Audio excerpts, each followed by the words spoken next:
A County Limerick priest has been speaking of the devastation he encountered at the scene of a car crash last night in which a 12-year-old boy died when the car he was driving collided with a lorry.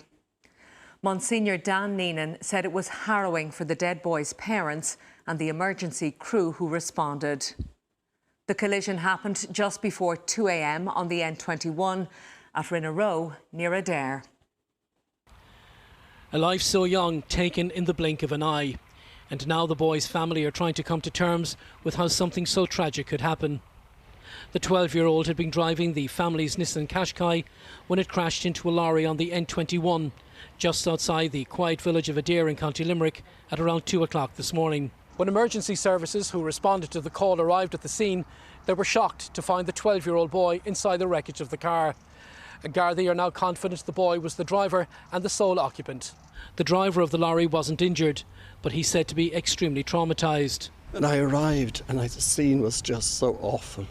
But yet, and then they told me that the boy who was dead really, and I reckoned he was only 11 or 12, 13 years of age. And so I went over and I blessed him and I anointed him. And then we waited for the parents.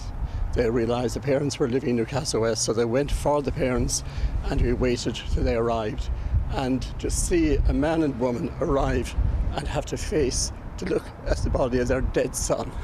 So we gave them some moments on their own, and then I went over and I talked to them and we prayed, and I invited them to pray in Polish as well.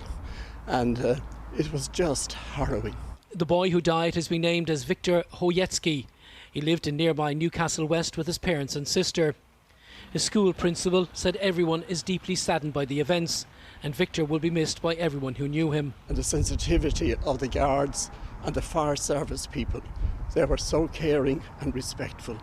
And then at the end of it all, that young woman who'd lost her son before she left went around and thanked people for their kindness. I was deeply touched by that. As well as investigating the crash, Gardaí will also explore events leading up to the accident. No matter what the outcome, a family is this evening grieving the loss of their loved one, who was just weeks away from celebrating his 13th birthday. Paul Byrne, Virgin Media News, County Limerick.